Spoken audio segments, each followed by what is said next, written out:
Hello, everybody. Welcome in to another episode of the Couch GMs podcast. It is Wednesday, May 18th, 2022, and I'm your host, George Kerth, joined by Cody Roadcap. Cody, how you doing here on this fine Wednesday? I'm doing good. We got the schedule last week. Pretty excited to talk about that, break down which games I'm hoping to attend this year.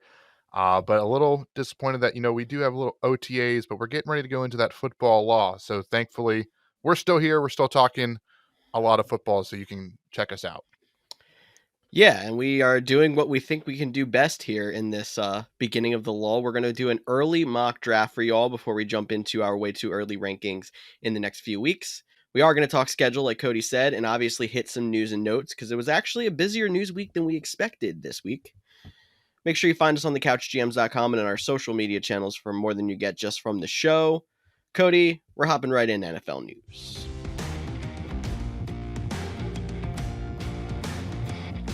And the big news on the week, Jeudy was arrested and spent one night in jail for what they're calling criminal tampering stemmed from the removal of property and domestic violence. Now, that's a whole thing that I don't even think writers understand what's happening. We obviously are just trying to piece together what we can find from the media that is on the inside. But what we found is best is he was withholding something from his, I want to say it's girlfriend or fiance. I don't think they're married. It could be what we've heard is medical records, her wallet, and a baby's car seat for their child. They held it in a car, and the girlfriend or fiance called the cops to have him keep an eye on it, and they locked him up. Because this involved his daughter, they did put it as a domestic violence charge, but there was no physical harm to anybody in the house. So it might seem a little bit stemmed over the top here, but it's something to keep an eye on as we move forward because they were very serious about it as law enforcement when this was put down. Absolutely. You mentioned some good points. We're still, figuring out more details, more information is coming in. The league will do its investigation. And we're not here to say he's innocent or guilty. They'll let that all come out on its own terms to figure it out. We're just here to let you know that, Russell Wilson is on the Broncos now. We're doing a mock draft later. We're probably going to talk about the Broncos wide receivers earlier than we would have if Drew Lock was the quarterback. And because of this incident, whether he is found guilty or not, it could still involve personal conduct in the NFL. He might still get suspended a game or two, could be longer depending on what the findings actually are. So it does have a trickle-down effect for fantasy. On the bright side, it is good that the reports are coming out saying that there was no physical damage or not physical damage or physical violence towards anybody. So that's great to hear. You hate to see that not just in the NFL, but across the world. So Jeudy did get arrested, and they're working through that, and the Broncos will keep us updated. Jeudy keep us updated, and the NFL will keep us updated. But just something to tuck away in the back of your mind come draft season if it hasn't been resolved by then. Definitely, and that was not the only piece of wide receiver news. We've been talking about a lot of veteran wide receivers who are yet to sign. One of the dominoes fell, and that is Jarvis Landry is signing with the New Orleans Saints. Now, he went to LSU. He is going home to New Orleans. Big move there, and that Saints wide receiver core will now include 3 wide receivers that did not play a snap for them last year. Jarvis Landry, Michael Thomas, and Chris Olave. Cody, what are your thoughts on that now becoming crowded Saints wide receiver room? I mean, the Saints, they must feel really good about Jameis Winston. I know there was some media speculation about a Drew Brees return after he made a comment, but I think that was more just because he was saying he didn't know what he could do. He was leaving all options open. I don't actually foresee Drew Brees coming back. He told So, people he might play pickleball. So let's just, if we right. throw that out there, you show how serious it was. Yeah, but that's how we are. Some people are just latching on to that one little phrase. But yeah, this is tough for me. I mean, it doesn't change my evaluation on how I view Chris Olave if we're talking dynasties. We did the dynasty mock draft last week, and I took him, in the first round. I still, would take him. You might get him a little bit lower because people might be concerned about his instant production with the trio there. But, we still don't fully know if Michael Thomas will be back because of his injury. So it could, instead of be the duo of Olave and Thomas, it could be the duo of Olave and Landry. So I think Olave is the safest guy. Landry has something to prove. They got a really good deal on him. And then Michael Thomas is like the ultimate X factor because we know his potential. Just now, it's been 2 years of not playing football. What's he going to be like bouncing back? Will he be a remedy of his own self or whatnot? So a lot of things happening to the Saints. Really surprising for a team, when for as much talk of them about taking a quarterback, they are signing players because they got Tyrann Mathieu a few weeks ago. Like they're ready to compete, and they have the track record of beating the Buck. So that NFC South division is, seems like it's up for grabs and not just a easy dub for the Buccaneers like we might have thought a few weeks ago. Definitely. And it's worth noting, I think there was only 2 losses by the Saints when they lost Jameis Winston last year. It was fairly in, like, it was in, like, the first half of the season, but they were performing very well with Jameis Winston. We knew he still had potential, knowing he was a 35 touchdown guy. He just threw 30 interceptions. And now they're putting the weapons around him. They are going all in. We'll have to see what happens in New Orleans. Cody, I have to let you talk about this next piece of news because it's your boy. Alrighty. I am going to throw out there too because we talked about Jarvis Landry last week, and Tyler, who's not with us today, he'll be back with us next week. He also mentioned a guy that got signed, Keelan Cole. He joined the Las Vegas Raiders, and because of maybe Keelan Cole, maybe not, but the Raiders also turned around and traded Bryan Edwards to the Falcons. The Raiders get a 5th-round pick. The Falcons get Edwards and a 7th-round pick. So pretty much it was to the point where they added Devontae Adams. They've added some other pieces. Bryan Edwards was the guy that was most likely going to be a camp casualty by the time the season came around. So they got a little bit of value for him. I still really like Bryan Edwards. I thought he showed potential his rookie year. I kept saying, he looked good in the 4th quarter last year when they would finally throw in the ball. I feel like that was a running joke for weeks. So with the limited pass catching options in Atlanta, he could be another name that you're keeping an eye on. You're throwing in the back of your mind. You're probably not drafting him unless it's the very last round and you're, a bigger Bryan Edwards fan than I am because of the guys they already have. But, if Drake London would get injured or something like that, the guy's name that I can never pronounce. So George, you'll have to help me out with that one. Alameda Zacchaeus. That guy, if, he might not be the next man up if Drake London would get hurt or, Drake London doesn't progress as a rookie as we thought. So Bryan Edwards is a name to keep an eye on. He does have a connection with Marcus Mariota because they played together in Las Vegas prior. So a familiar face for Mariota. So a name to watch, but nothing, fantasy relevant right away. Proceeds to take him in our last round of our mock draft. Just kidding. No, definitely that would be an overreaction, but I like the move for the Falcons because we've been talking about, even though they did sign, or they did draft a wide receiver high, they were so barren in that wide receiver room. This is huge, and it's going to take pressure off of Kyle Pitts and Drake London in his rookie year. It's a very fluid situation. That offense still might not be fantastic, but they're trying to keep up with a team like the Saints, who is really building up in that division, and the Buccaneers, who lost and then got back Tom Brady. We're going to have to see how the Falcons hold up. We did have a running back signing this week, too, as Phillip Lindsay signs with the Indianapolis Colts. I thought this was an interesting move because they did keep Nyheim Hines. And if Phillip Lindsay is going to fit into some kind of complementary role, I figured he would be a pass catching back. And they were really high on Nyheim Hines there. So this might be very insignificant. He might just be an insurance policy up there. Won't get a lot of snaps, but it's still a good signing. I think he's a back with a lot of potential. He still did play fairly well in his limited time last year in Miami. Yeah, I think you hit on the net. It's probably pretty insignificant unless of injuries. Another name, know who the backups are.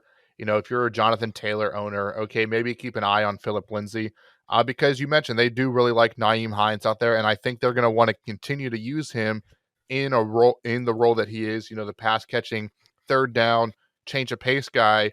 Where I actually see Phillip Lindsay being a replacement or the handcuff if Jonathan Taylor would go down. I think they would keep Hines in his role and let Phillip Lindsay come in and take over, running a lot of the, into the gap type of runs, maybe a couple outside and being the I hate to say workhorse if there was an injury to Jonathan Taylor. So again, another handcuff, probably not signing him or drafting him in your fantasy drafts, but if you're in Dynasty, you're looking at the free agent board, you've already done your rookie draft, you have a roster spot, you're the Jonathan Taylor owner, it might not be a bad addition. Definitely. Handcuffs are important, and that could be somebody that you grab. A handcuff did not have a good day here today though. I need to take a breath here apparently. Tariq Cohen, if you remember him from 2 years ago, he was the backup for the Chicago Bears. He tore his ACL and was struggling to come back last season. He did not make it back to play a snap last season. He was on Instagram Live on Tuesday and working out, and he suffered a serious lower leg injury that people are calling a torn Achilles. He looks to be out again for the 2022 season. A tough break for Tariq Cohen, a promising young player, someone who I was excited to see get back on the field. So prayers for him, and hopefully he can make it back from his second serious leg injury in 2 seasons. Yeah, that's definitely a tough blow for Tariq Cohen, and we wish him, a quick and speedy recovery. We normally don't talk defense though too much on this show, but we do have to, one, because I'm the resident Packers fan, and two, when you become the highest paid at your position, you deserve the recognition. Jaire Alexander signed a 4-year extension with the Green Bay Packers this past week. Welcome to the Snow Fly Zone, the best secondary in the NFL. Debate me on that all day. And he's going to get $31 million essentially this year based on signing bonuses and his roster. Obviously, that cap number is dropped significantly, and it'll be spread out over the next couple of years. Great deal for the Packers. Great for Jaire. I do think, if he can stay healthy, the Packers are an ownable defense in fantasy, which we might talk about in a little bit. But yeah, Jaire getting the well-deserved money. I know he did have some injuries last year, but it's always good to see a team like, hey, you're a young star. You dealt with injury. You worked your way back. We're still going to reward you. And that's exactly what the Packers did. Yeah, definitely nice to see because I see so many players taking 1-year prove-it deals after injury-riddled seasons. So it does not happen all the time. But the biggest news from last week was the schedule release. We were getting nuggets throughout the entire last 2 weeks. We talked about a couple of the games they revealed early last week, but we have the entire schedule in front of us now. Cody, lead us off with some of the games you think are highlights from this season. Highlights for this season. My first, game of the week, and again, you're going to say, well, you're a Packers fan, but Week 8, Sunday Night Football, Packers-Bills. I still think the Bills are the best team in the AFC. I think the Packers are the best team in the NFC. I mean, it's obviously there's some teams that are really close, so it's a solid debate. But right dab in the middle of the season, unfamiliar opponents. They haven't played for 4 years. The last time the Packers played them, they shut out the Bills. That's not happening this time. Sunday Night Football, right before it gets too cold. Like, I don't think we'll see like a super windy game or snow game like we saw that where the Patriots like only threw it 3 times. Hopefully we just beat that weather and we get a solid game with 2 high-powered offenses, 2 really good defenses, and honestly would not be surprised if we end the season as that being the game of the year. That would be something. I'll have to say that my favorite, I can't even say one game because I think the NFL absolutely killed week 1 in general. So they start off with Bills Rams as the opening game of the season. So that's already great. I know that they said there was a lot of options they could have put as with the Rams for week 1, but Bills Rams is a great choice. They end the week with Broncos Seahawks. They're going to get Russell Wilson going back to Seattle week 1, rip the Band-Aid off. There's going to be all kinds of like, hey, happy to be back, and then he's probably going to beat Seattle, but I think that's a good time to put it. You also have Buccaneers Cowboys in there on Sunday night, which is just a good everyone likes seeing the Cowboys go against Tom Brady for whatever reason, but that's always good. There's some rivalry games in there, a couple of good divisional games, but the other one that I want to talk about, they did Carson Wentz really dirty, I think. They have Washington playing against the Jacksonville Jaguars. So not only is that the team that he could not beat in week 18 to get the Colts into the playoffs and got him traded from the Colts, he's also going against his former head coach, Doug Peterson, who they apparently had a fractured relationship in Philly, which is why he got traded to the Colts. So that's going to be a very big test in his first week in Washington. Yeah, I mean, he didn't get any favors on the schedule makers by that one by any means. But you're right, George. I feel like this schedule is, I mean, there's always games you can talk about, but I feel like every week there's a matchup that you can be like, oh, that's like a good match. And I think it starts with two, because Amazon has spent so much money to be the Thursday night game. Like, they didn't make it we're going to put the Jags Texans on Thursday night just to have a Thursday night game. Like, we're getting premier Thursday night matchups. You know, it's not just week one, it's all season long. There's some division rival games. There's some, you know, alternate conferences, but still high-powered offenses. So there's a lot of great matches on Thursday. Monday night can be flexed from week 14 to week 18. So we're going to see some scheduling changes.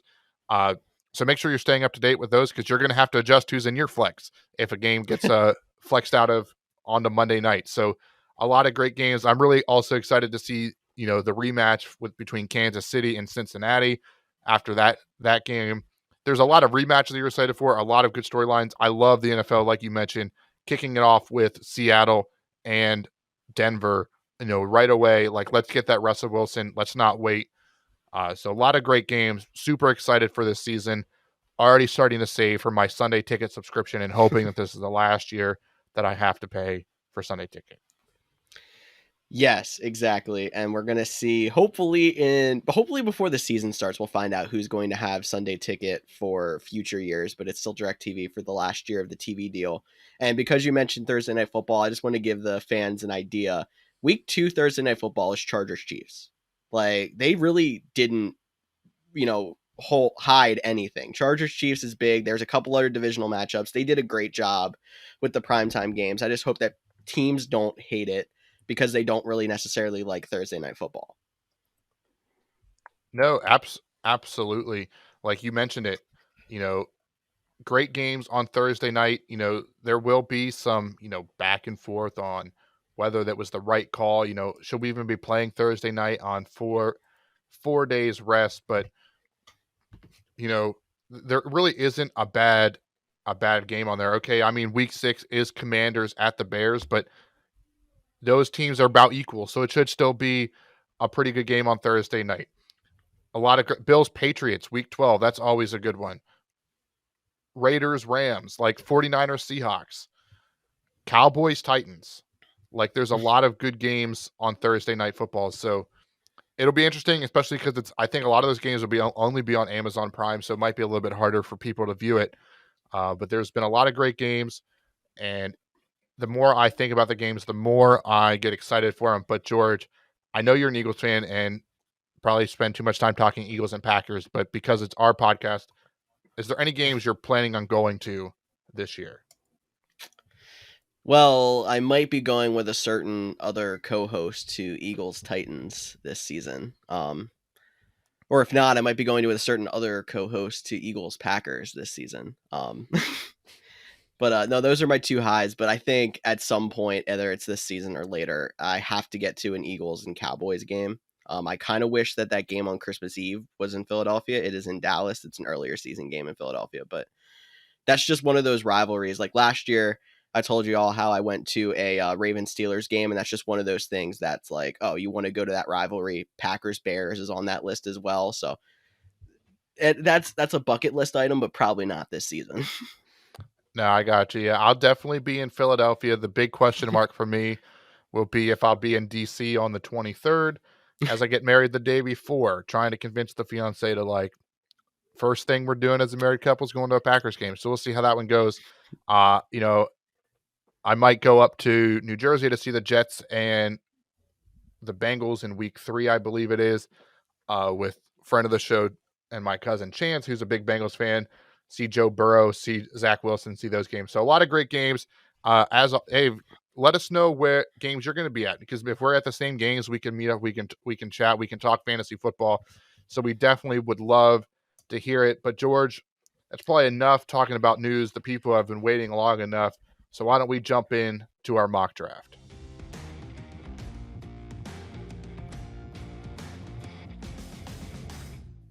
All right, we know it's early, but mock draft 1.0, as Cody is calling it, is on the clock now. We are going to go through a 12-round half-point PPR mock draft, 10 teams. This is going to be a cumulative mock draft, so we are only going to be drafting for one team, alternating back and forth on who has the final say on picks. I will have the first round pick, and we are picking Ninth. Not exactly an ideal position, but maybe it's a good thing because in mock drafts like this, you don't normally see experts picking in pick 9. So we have a little bit of a unique perspective, or for those guys that get stuck in the bottom of the round. I know it's early, but it's still very helpful to do exercises like this throughout the offseason to see how things are starting to trend. Also for teams, we did say there was 12 rounds. We have a starting roster of 1 quarterback, 2 running backs, 2 wide receivers, a tight end, and 6 bench spots. So we did cut out the kickers and defenses from this particular mock, but I'm sure we'll still mention it here as we get towards the end of the draft, Cody. Absolutely. And it's a good reminder that we will have the draft board up on YouTube. So make sure you go over and check out the video version of this podcast and hit the subscribe button while you're there. But George, I'm going to go ahead and start the mock draft. Like you mentioned, we are pick 9. And yes, I'm sure I want to start the mock draft. That's why I hit start. Jonathan Taylor, Christian McCaffrey, Dalvin Cook, Derrick Henry, Austin Eckler, Justin Jefferson, Devontae Adams, and Tyreek Hill are the first 8 picks, which leaves George will have the final say on the board. Cooper Kupp is, according to Sleeper, the next best player available. There's a couple other running backs or tight end with Travis Kelce. George, what are you thinking? Now, especially based on Sleeper's rankings, and I know we're going to be talking a lot about rankings over the coming weeks, so we'll have to see where we make people fall. But I think Travis Kelce can sweep to us in round 2, so there's no point in trying to reach for him here. So that's going to be taken off of my list right here. You did say Cooper Kupp is the top wide receiver available. There's also Stephon Diggs there, and the 2 running backs we're looking at are Najee Harris or Joe Mixon. It seems strange that there could be 4 wide receivers in a row in round 1, but this might be how the drafts go this season. Running backs are a little bit scary at times. And after the crazy season he had, I think I'm just going to go ahead and lean towards Cooper Kupp with this pick. I mean, I wouldn't blame you. I know you mentioned the sleeper, aspect of it. Travis Kelce's sitting at 13, so there's a chance that we could get him when we're back on the clock in 3 picks. But was he in any consideration for you? Is it still too early? Is it with Cooper Kupp on the board? Is it hard to pass on him for a tight end? What are your thoughts on that? Yeah, I mean, I'm also, I think, somebody who's going to have Cooper Kupp above Tyreek Hill after Tyreek Hill's moved to Miami. So, like, if that pick 8 was Cooper Kupp and it was between Tyreek Hill or Travis Kelce, I would probably lean towards Travis Kelce. Anywhere 9, 10, 11, 12 in those picks is where I like grabbing Travis Kelce. I've been that way for years, honestly, because you lock up that should be guaranteed number 1 tight end. Maybe Mark Andrews will have a little bit to say about that this year, but and then you still have another pick coming right up after to go out and get a wide receiver or running back, depending if you want to stick with the running backs or kind of go no running back strategy. All righty. So are you locking in Cooper Kupp? Locking Cooper Kupp, pick 9. Perfect. All right. So Cooper Kupp went, then Najee Harris, Stephon Diggs. So at least we're back on the clock here. And I mean, we were right because based on the rankings, Travis Kelce did fall off. We want to go tight end here. Running backs are getting thin for those top guys. Joe Mixon is the best available according to Sleeper. He's probably the best running back there. We saw some other names to keep an eye on: DeAndre Swift, Nick Chubb, and Alvin Kamara. A little low for Kamara, but as we've mentioned numerous times, he has that looming incident from the Pro Bowl. He could indeed miss some games. Here, a favorite player on the board for me is Jamar Chase. Like, that's just my favorite player on here, so it would be hard not to take him. But I don't know if I'm as confident this year as I was last year, going the full no running back strategy, unless it would be for a guy like Travis Kelce. Just to get that clear and number 1 tight end, I feel like he'll be the number 1 option. And I think he even gets a little more boost now that Tyreek Hill is gone. Maybe it will actually hurt him because there's not as many guys that he'll be the key number 1 that all the defenses focus on. But I'm going to skip on Travis Kelce because I think it'd be best to get a running back. So I'm debating between taking the top guy and Joe Mixon or going down and grabbing Nick Chubb. George, what is your thoughts between those two?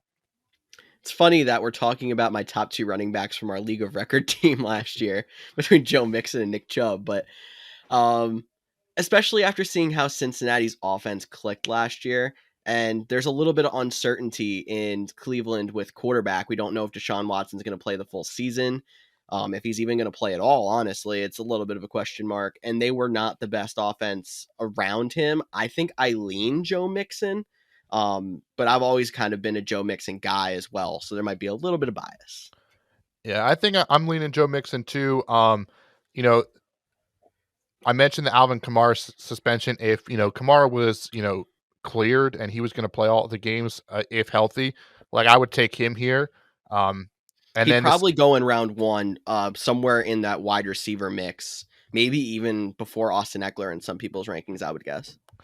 yeah, I mean he could go as early as pick 1-5 if he is Hmm. clear. So that's definitely a name we're going to pass on him because I do expect them to be a suspension. And the final difference maker between me is not that I don't think Nick Chubb is a good running back. The Deshaun Watson incident or looming suspension or what's going to happen there too. Just too much uncertainty between those two guys. So we'll go ahead and lock in Joe Mixon. Debo Samuel follows us, then Travis Kelce, followed by DeAndre Swift, Nick Chubb, Jamar Chase, Saquon Barkley, Javante Williams, and Javante. Josh Allen, the first quarterback off the board at the end of round 2. We are back on the clock in round 3, but George, why don't you give an update of what took place during round 3? Yeah, we're going to split this up because this is a very long turn on this other side here. So it was Alvin Kamara finally at round 3, pick 1. Patrick Mahomes went after him. So after years of Patrick Mahomes being the first quarterback off the board, we might see Josh Allen going before Patrick Mahomes this year. A.J. Brown in round 3 at pick 3, then Ezekiel Elliott, C.D. Lamb, Mark Andrews as the second tight end off the board, Aaron Jones, and DeAndre Hopkins to bring us back around to round 3, pick 9. We have another tight end up here near the top of the board. This is around where you're going to see George Kittle go. He was very effective last season when he did come back from injury, but obviously injuries are a factor for him. Running backs at the top of the board, Antonio Gibson, who I know some people are a little worried about, but I don't think anything that they did in that running back room is going to be worth anything towards Antonio Gibson's value. Cam Akers, who's somebody I'm very high on because it was I now that he got through that playoff run on his 6-month out Achilles injury, I don't have any problems with him being confident with him being healthy this season. It might be a little bit more scary if we didn't see him play in the playoffs and we didn't know if he was back to full speed. Maybe he wasn't quite back to full speed in the playoffs, but I think there's no problem with that this year. And David Montgomery is another running back at the top here that I like a lot. Um, I am probably between Cam Akers and David Montgomery. Not that Antonio Gibson's a bad pick at the end of round 3. He probably is about this in value. He was drafted a little earlier last year, and that's why people were a little upset with him, and there's a sour taste. If he falls further than this, it's probably a good time to snatch him and thank last season's performance for that. But Cody, between Akers and Montgomery, how are you feeling before I make my final decision? Yeah, I mean, I think we're getting near the end of the running backs, and there's still a ton of good wide receivers. So I do like the idea of grabbing a second running back here as well. I think out of those, you pick the 2 out of 3. I would. One other name, he's a little bit lower on the board, and that's just because we don't know coming off of injury. But a name to watch at the end of round 3, beginning of round 4, would be Ravens running back J.K. Dobbins. Mm-hmm. Um, he's a guy you might like, but there is that injury concern. So I understand not taking him off this list. For me, if I'm going to go on this list, I'm going to go with Cam Akers just because I think the Rams are a lot better than the Bears.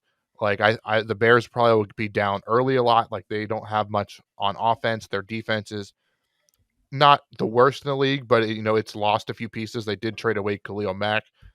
So I think while I think David Montgomery is a really good player, I think he might struggle to be consistent over the course of the season just because of the talent around him. So if it was me and I'm between David Montgomery and Cam Akers, I would lean Cam Akers.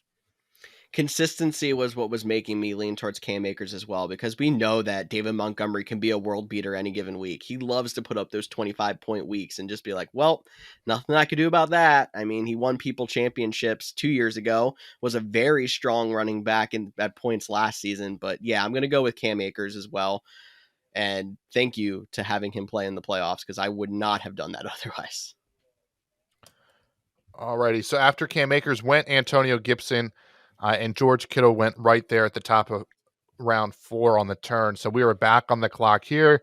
If we wanted to, we could still take David Montgomery and give us, a potent, top 3 running backs. Maybe look to trade one later in the season or see how things pan out.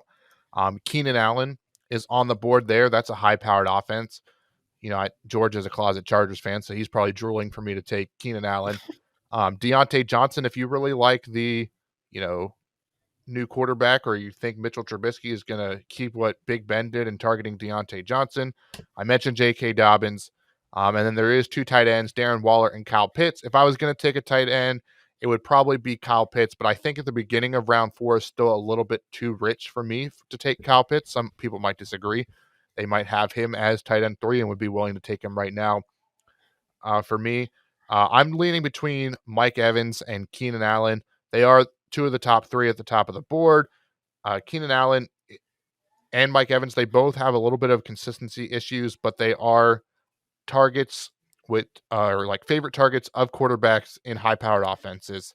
I'm tending to lean Mike Evans, but George, I'd love to hear your thoughts.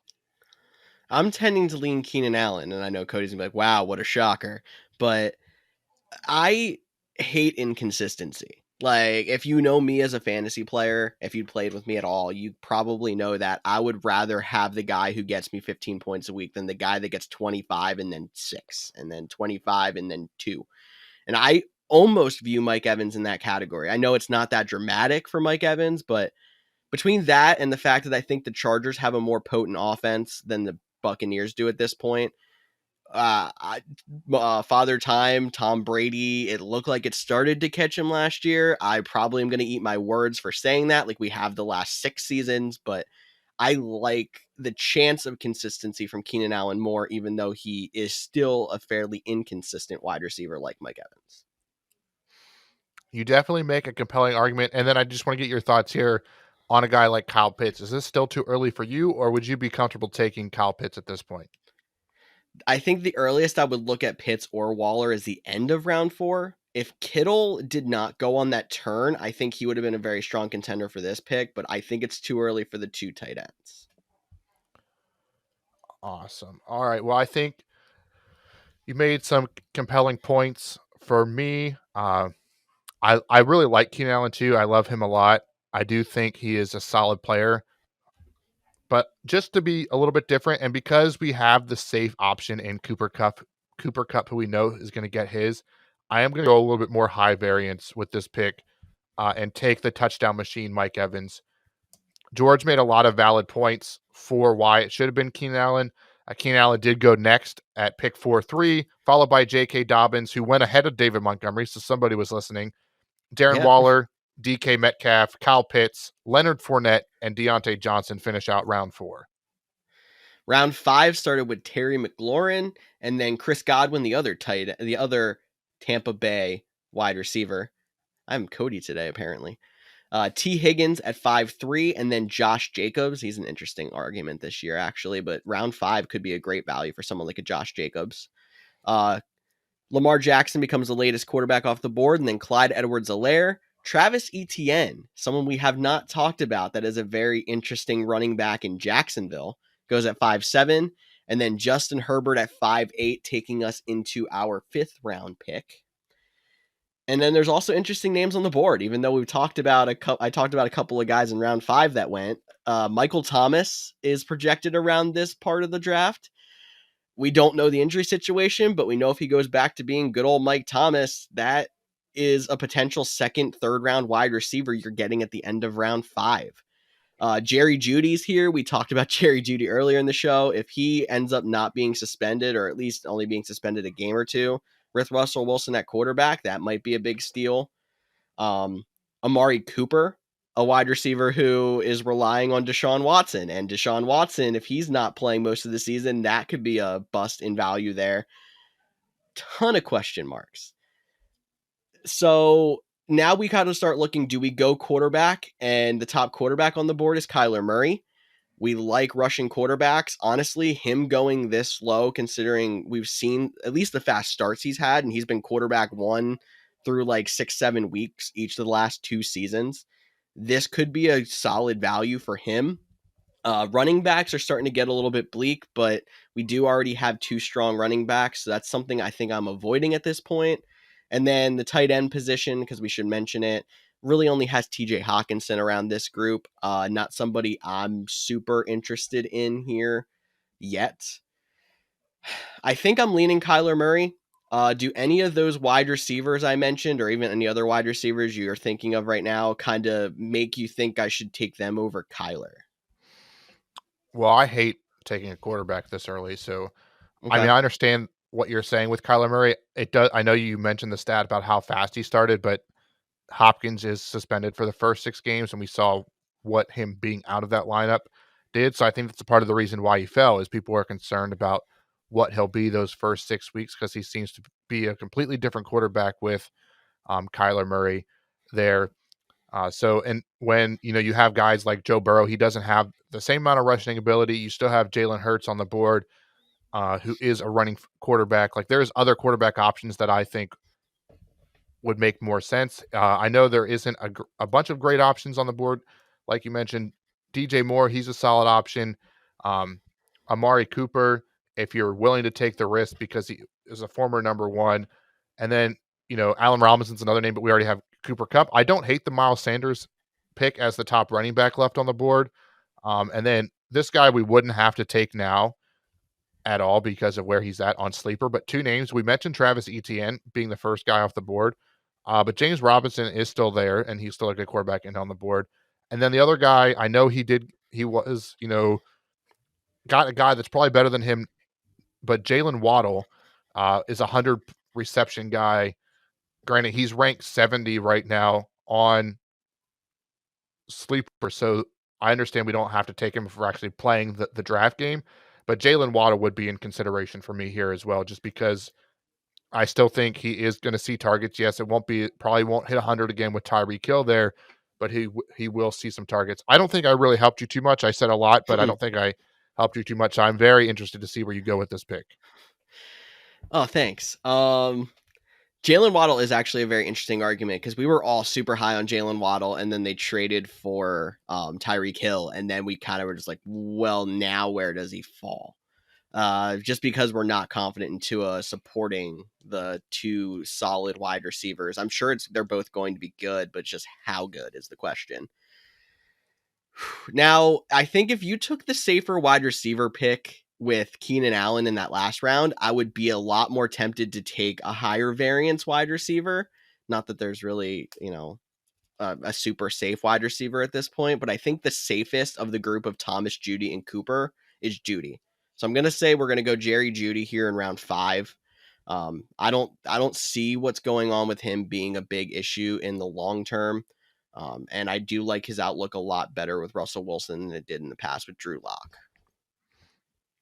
Yeah, I mean, taking Jerry Jeudy here, even if he would be suspended, if we're just estimating on his suspension right now, it would be 1 or 2 games on what we've heard. If more comes out, it could be a lot worse. So I do like that. And if we had to replace him in the first week or two, we can do that with one of these next couple guys. DJ Moore and Amari Cooper went, so we did start a little run on wide receivers. We're back on the clock here, and the same thing. There's 4 quarterbacks here that I still like. So even though Kyler Murray is a good one, I still think there is better value elsewhere. I would just like to balance out my team a little bit. The running back James Conner, like he'll probably regress on some of his touchdowns, but he will be the number one guy, and we saw him be really good last year when he was the number one guy. It might not be as many touchdowns, but in the 6th round as RB3, that's solid value. Same with Miles Sanders. He never really got off the ground, but that is a run first team down there. So I am looking at running backs as I like to always start my drafts if I can, unless I take a tight end. 3 running backs, 3 wide receivers. That's just my preferred formula and how I approach most drafts. For me, I'm leaning either Miles Sanders or James Conner. George, can you talk me out of taking a running back? No, I was going to talk you into taking a running back, and I would have said my top 3 were James Conner, Miles Sanders, and James Robinson. But that's also me not being as high as Sleeper is on Travis Etienne. Out of the group, Call me a homer. I'm leaning Miles Sanders because I feel like while you're talking, there's regression going to happen for James Conner. He was an absolute touchdown machine. He is going to get more carries, but there's no way he gets that many touchdowns. The opposite is true for Miles Sanders. Miles Sanders was 1,000-yard player last year, or almost 1,000-yard player last year, that did not score a single touchdown. That just can't hold up. There's no way. So he was already a startable fantasy running back most weeks that he played. Injuries were his biggest problem. The weeks that he was not a solid running back when he played is because he was injured at some point in that game. Add in touchdowns. I like his value in round 6 a lot. All right, you sold me. I was debating between those two. I was leaning Miles Sanders. You pushed it over the edge. Miles Sanders, followed by James Conner. So thinking the same. We are. Michael Thomas went, Allen Robinson, Damian Harris, Joe Burrow, Dak Prescott. So still no Kyler Murray, followed by Dallas Goedert and TJ Hawkinson, wrapping up pretty much the premier tight ends. And that is the midpoint of the draft. And we go into round 7 with Kareem Hunt, another very interesting person who right now he is a solid flex like he has been and a good handcuff to Nick Chubb. But we have heard rumors of him being traded or released before the season. So that may change in the next few months. Michael Pittman, the late round flyer extraordinaire last year, goes at pick 2 in round 7. And then Tyler Lockett, Adam Thielen, Treylon Burks is the first rookie wide receiver off the board. Then finally we get Kyler Murray, followed immediately by Aaron Rodgers. And then Breece Hall, round 7, pick 8, first rookie running back off the board, if I'm not mistaken. Brings us to round 7, pick 9, our pick. This, now we have 3 running backs, 3 wide receivers. That is our first 6 picks. Top quarterback on the board's Jalen Hurts. I like that pick a lot, obviously. I had a lot of shares of him last year because I waited on quarterbacks, and us waiting on quarterbacks again, obviously they still have him down here.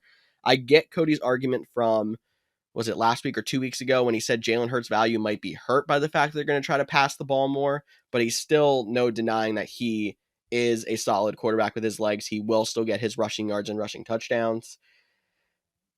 But I think I have to go another wide receiver here just because we like Jalen Waddle. I think this is a little bit low for him.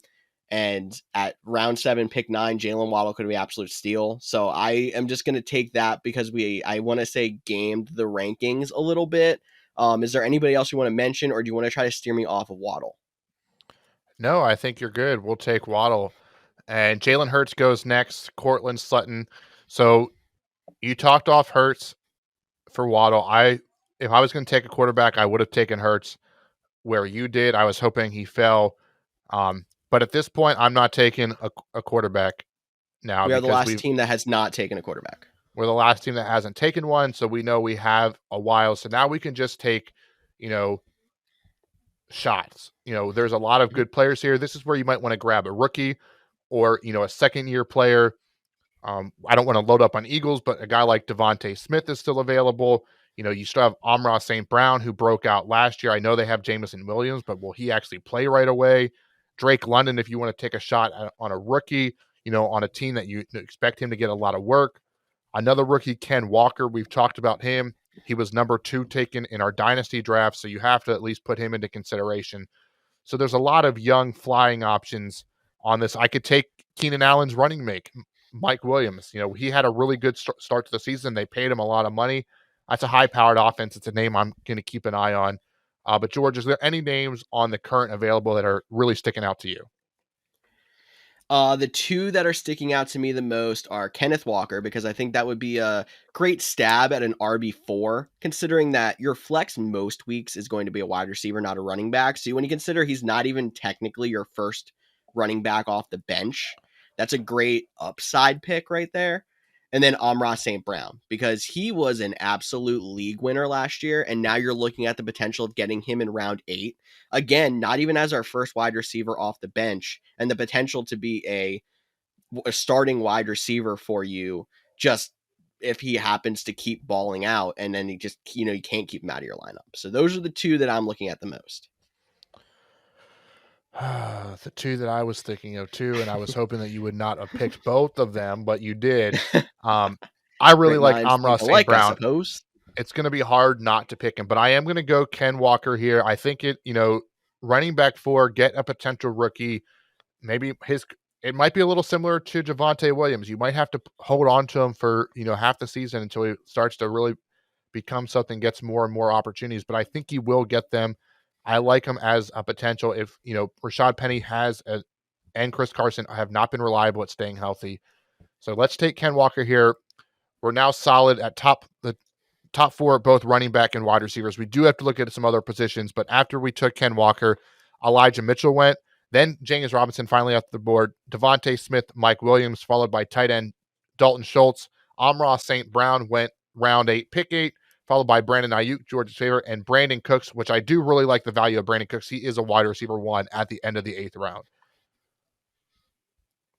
Yeah, and then we're going into round 9 with Isaiah Spiller. So that's a handcuff there for Austin Eckler going there in round 9. Garrett Wilson, the other rookie wide receiver there in 9-2. Then Michael Carter, Jets back-to-back, actually. Elijah Moore at 9-4. Chase Claypool, and then Drake London, who you talked about earlier. Marquise Brown, who is definitely going to get that boost to start the season. A little later than I expected him to be on this board, but there he is there at 9-7. And then Darnell Mooney, round 9, pick 8, bringing us back around. You talked about it, Cody. We have 4 at each position. When do we start talking about other positions? This might be the time. Top quarterback on the board, Russell Wilson. I think it's going to be between him and Jalen Hurts as who is that last quarterback off the board. Maybe some people's dropping Aaron Rodgers down to there because they don't like the fact that he's not as much of a rushing quarterback. But all 3, I think, are going to be solid and great picks if you're going to wait until round 9, round 10 for a quarterback. And then currently the top tight end on the board is Dawson Knox. Again, he had a great season last year. He's on a high-powered offense. Even though there is a lot of mouths to feed there, they seem to make it a priority to get Dawson Knox the ball, and he got a good amount of touchdowns as well. Just because I know every other team has taken a quarterback, and I don't think that's the case for tight end. Maybe it is now. I'm going to lean towards Dawson Knox here. Do you think I should go elsewhere? No, I think, it's not to the point we have to force it if we thought there was some better value here. I do like Dawson Knox. The other tight end I was, thinking or the 2 other names from tight end would be Pat Freiermuth and Zach Ertz if we were going to wait a round or 2. But I have no problem taking Dawson Knox here. And then quarterback, it's still tough for me because even if someone grabs a second one, because Russell Wilson is still on the board, and that seems like a good value. Matt Stafford's still on the board. And then the quarterback that, I'm kind of most interested in, and I think this is because of one of the picks I made earlier, is Tom Brady. He did lead the league in passing yards last year, and we would have the Mike Evans, Tom Brady connection. So there's still a lot of value in the quarterback, even if we see a couple teams start grabbing their second one. So I do think if you're going to sway away from a running back or a wide receiver, Dawson Knox would be the pick. Yeah, so I'll go ahead and lock in Dawson Knox there, and I actually want to start a little bit of a debate with you for a second. So when I'm someone who drafts a tight end or a quarterback this late, I normally like to go around and pick a second person at each of those positions, almost as like a handcuff of, oh, if Dawson Knox does not show what he did last year, I might have another stab at a Zach Ertz or a Pat Freiermuth who have just as good of a shot of being good. Same with quarterback. Like maybe the quarterback position is a little bit more safe. Like I don't see Russell Wilson, Matt Stafford, or Tom Brady completely busting. But maybe I go out and grab Deshaun Watson to go with them or something like that. Because then, if one of them is not quite up to speed or how good they were last year, maybe you have somebody to throw in there instead. Are you somebody who also takes 2 at those positions if you wait on them, or do you kind of just ride the waiver wire? No, if I wait this long, I'm just going to ride the waiver wire. That's just me. Like everyone knows I stash up on wide receivers because that's just what I do. There's so many potential options there. Like if my tight end sucks, like the waiver wire probably sucks too, and I'll just hopefully find a guy in the dark. Same with quarterbacks here. So I do get the mindset of it. I will say this: we're not actually doing kickers in this draft, but if you're one of those leagues that draft early, if you draft at the start of training camp, like don't take your kicker or defense, then pick them up off the waiver. Like that's not that big of a deal, and take a second quarterback option play for injuries. But because I typically like to draft like right after the last preseason game or during the third, originally back when there was 4 during the third week, I do think it's not as important to take a second quarterback or tight end. But to each their own on roster building. Yes, and then I will also transition us into our round 10 pick where wrapping up round 9 was AJ Dillon, and then Chris Olave goes at 10-1. Cody, you're on the clock, 10-2. Yeah, and I would have told you the same thing I told you last year. If AJ Dillon is in round 10, take AJ Dillon. He did not go in round 10, and we're not going to have to take him here. For me, this pick is pretty easy.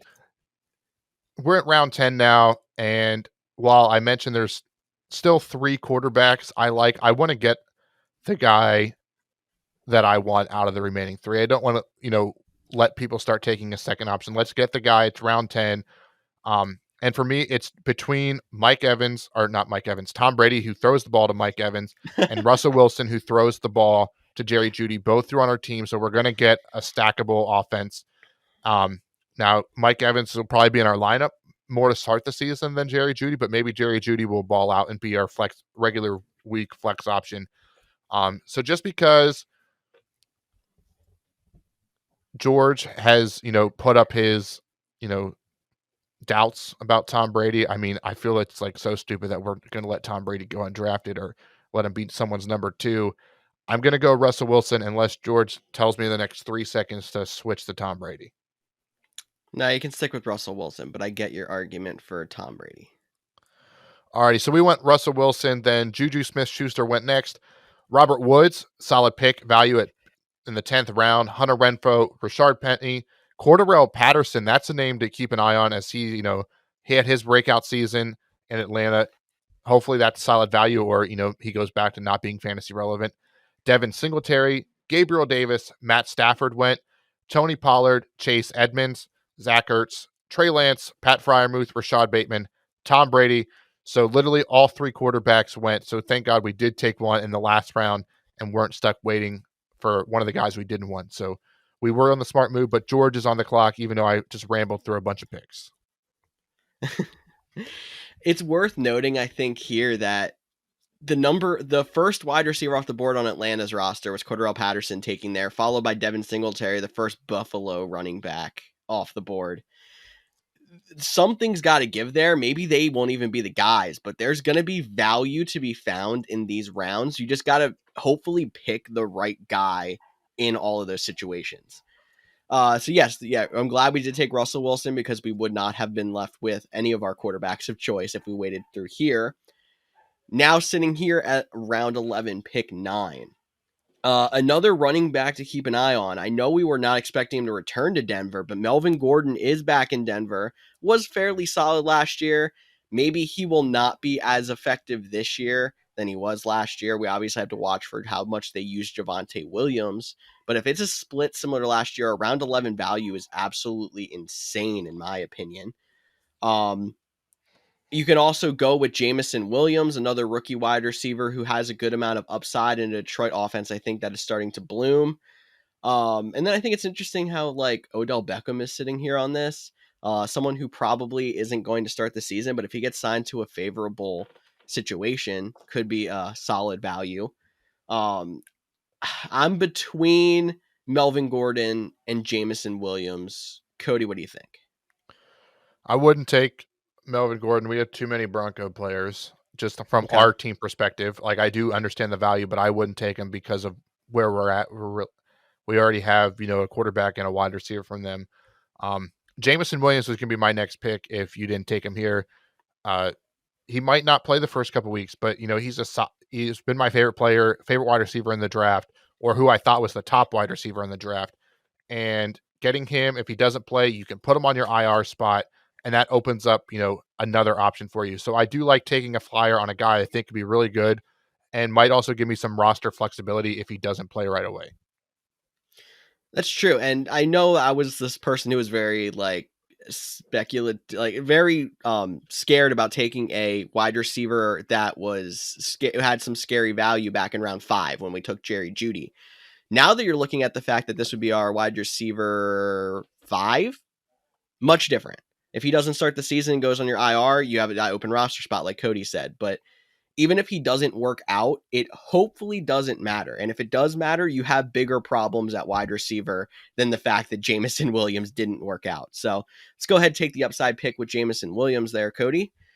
And then I can bring us up to round 12, pick 2. We had Melvin Gordon go at the end of round 11, so they were listening to me there. Chris Carson goes at the top of round 12. Don't know if he's even going to play this year, but if he does, there's a chance he is effective. Not a bad late round flyer pick there. Cody, you're up at round 12, pick 2. Yeah, I mean, we're definitely at that part of the draft where it's getting, hard. This is where you're taking your flyer options. For me, I'm even scrolling down. Don't just stick at the top of, the best available. Look down. There might be some guys that intrigue you. Um, I will say if George, could convince me to go double up on tight end here, I would definitely consider Hunter Henry. I think he'd be a nice complement to Dawson Knox, guys that you could go back and forth with. There's still too many quarterbacks to double up on a quarterback for me. James Cook, I know that is a fan favorite of George, just being a guy that might be, a very solid option that, rookie Buffalo. We just saw Devin Singletary go. We're a half point PPR. So James Cook. Now we do have Dawson Knox. We might not want to double up on him. And then the other tight end, Big O, Albert Okwakonu. Again, don't want to double up on too many Broncos, but that's another guy because he's now the number one tight end there. So a lot of guys. I think I'm leaning towards doubling up and taking Hunter Henry. But George, is there anyone else that you're thinking about? Hey, let's grab them. Yeah, I mean, you mentioned James Cook. I honestly think I like him more than Devin Singletary, but I'm probably not. That's probably not a very popular opinion, but this late in the draft, definitely not a bad choice. Um, Ronald Jones is a very interesting one to me. Now he's on Kansas City. Clyde Edwards-Helaire, not the best job security. Not saying Ronald Jones is going to be the starter, but there's a chance that he could take that potential late round flyer. Um, there's a lot of guys where you can make, there's an argument for this and this and this, but um I like the doubling up with tight end. Obviously, I was a person in favor of that. Hunter Henry is above on my rankings than Alberto, but Alberto is going to be someone to watch this season since he's now the number one and Noah Fant has been shipped to Seattle. All right. Well, George said let's do double tight ends, but we're not because one, I think James Cook. I like the rookie steal here over doubling up on a tight end. He has some Okay. value, so I'm actually gonna go with George's guy, despite him trying to make me feel better about my pick, even though I didn't listen to him the last time with Mike Evans. But James Cook is our pick. Some that was a reach, I guess. They played some wow noise, and I don't know if George heard that or not. So in his headphones, but Hunter Henry went right next. So again, we're on par of what people are thinking. Deshaun Watson went, then Kadarius Toney, then DJ Chark, Derek Carr, Ramondre Stevenson, Kenny Galladay, and Odell Beckham Jr. And it appears we actually must not have turned the kickers off because kickers have started. Kickers and defenses, actually. So we were going to talk about him here at the end of the draft anyway. We might as well go ahead and take one. Since there's been all kickers here in round 13, it went Justin Tucker, Evan McPherson, Harrison Butker, Matt Gay, Younghoe Koo, Robbie Gould, Will Lutz, Rodrigo Blankenship. I'm going to look at defenses because you can probably get the top choice of defense if this happens to fall this way. It will not in your leagues, but intriguing defensive options. I like the Buccaneers defense. I feel like you're always going to like the Buccaneers defense. There's plenty of sacks to go around. They should have a high on turnovers as well. The Packers, I wanted to mention because Cody did say that they really did stack up on their secondary, and I think they could be a defense that's a lot more than just a streaming option this year. I don't really like these defense rankings. I'm not sure if Cody is scrolling through them and taking a look for the folks at home, but they're a little bit of a mess to me. Washington being the top, I do like Washington, but not that much. Seems very sack heavy. It does seem very sack heavy because the Eagles are also pretty high on there, which I think their best asset is sacks as well. The Steelers isn't a bad defense to have that high up. I think I'm going to lean Tampa Bay out of seeing this. But Who name some defenses that you really like, Cody? Because I think it's good to go through while I'm trying to sort this out in my head without my rankings in front of me with their rankings in front of me. No, definitely. So for me, I think Tampa Bay is not a bad option. They're not my favorite. My top three defenses would be San Francisco, um, Indianapolis, and Buffalo. Buffalo being my top Okay. defense. And then of course, like Green Bay is like the X factor, but they haven't done enough. I mean, they've done a lot, but I need to see it before I'm like, hey, that's the number one defense in fantasy. But Buffalo, they were a top defense last year. I think they continue it. Now, I will say defenses are very um, inconsistent. So, think back to the Jacksonville Jaguars. They had that all pro season.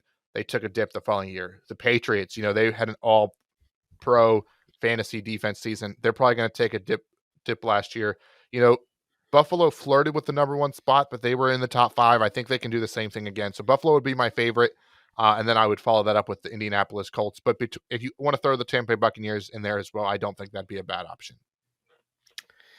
No, I think looking back, I'll go with Buffalo. I'll go with you, but I think all of them are good options, and it really is a dart throw when it comes to trying to find the top defense because it's never exactly who we expect. We do get some of the top 5, top 10 right, but there's always those defenses that shock us, and it's a high variance position there, and not normally one that's a big difference maker for your leagues anyway. So yeah, Alrighty, so George is going to take the Buffalo Bills, which for some reason is like the fourth to last they're defense. yeah They're they're ranked pretty far 28th down on there in Sleeper. So these. that is definitely a mishap. But the Patriots Greg Zerline went, they finished out the kickers. And then they're going to go defense for the Patriots to start. Um, Everyone else is going to take a defense. It should say we're going to take a kicker, but I get to make the pick, and I'm not going to draft a kicker because you shouldn't. That is the Especially Cody strategy right there. especially because we already know we're getting a roster spot with Jameson Williams because he's most likely starting the season on PUP. So you're getting a roster spot with him. So you're going to not have to even cut anybody to get a kicker. So there's a couple names I want to talk about. There's definitely some rookies. I know me and you are both big fans of taking Christian Watson. We think he could be a very solid option for us here. There's some tight ends. I mentioned uh, Big O, but we already have we're not going to go that way. There's just a lot of options here. If you have multiple IR spots, Michael Gallup right here could be a decent option. He probably missed because of his ACL injury, but they just paid him. So there's a lot of options here, but because it's my pick, I'm going to take our third rookie, and I am going to take Christian Watson because I like to stash up on wide receivers and a guy that he is a little bit raw, but could easily be the number one passing option by the end of the season for the Green Bay Packers, a team that we expect a lot for. So I like the flyer, and if he's not panning out in the first couple weeks, it's okay to cut him. Like you're not going to hurt, miss out too bad. You'll know in the first couple of weeks or start to see flashes or not. So George, that's my thoughts on the last pick. I'm just going to take him, and then you can talk about any other guys you want as we round out the last round of the draft. Yeah, I don't think that's a bad pick at all. I think this is a little bit more rookie heavy than we would usually go, but especially for this exercise, it's good to like kind of see where some of these guys are falling, look at some of these late round flyers and who you all should be looking for. The only thing that I want to mention when you get to these rounds is I'm normally making sure that handcuffs, either for our running backs or if we can take handcuffs from somebody else, are off the board. Like I know Alexander Madison was still on the board there. He's somebody to look for. You could handcuff a Cam Akers because of the injury history, but maybe that's not a big deal. Miles Sanders, obviously injury history there as well. With him being our running back 3, I wouldn't handcuff him, but there's still plenty of handcuffs out there that are worth owning that I would make sure I'm keeping an eye on the board when you get down to around 13, 14, around your defenses if you don't take a kicker, that kind of idea. Yeah, I think keep an eye on those handcuffs. But George, that should probably wrap up this show. It did probably go a little bit long because of the mock draft, but mock drafts are always fun, and it's great to be doing it as early. We'll post the full results on our website, thecouchgms.com, so make sure you check that out. leave some comments, because as Snyder, even though he's not here, would say, this podcast is more fun for you and more fun for us when you get involved. Yes, it is, Cody, and thank you all for listening in to another episode of the Couch GMs podcast. For Cody Roadcap, I'm George Kerth, and we'll see you all next week.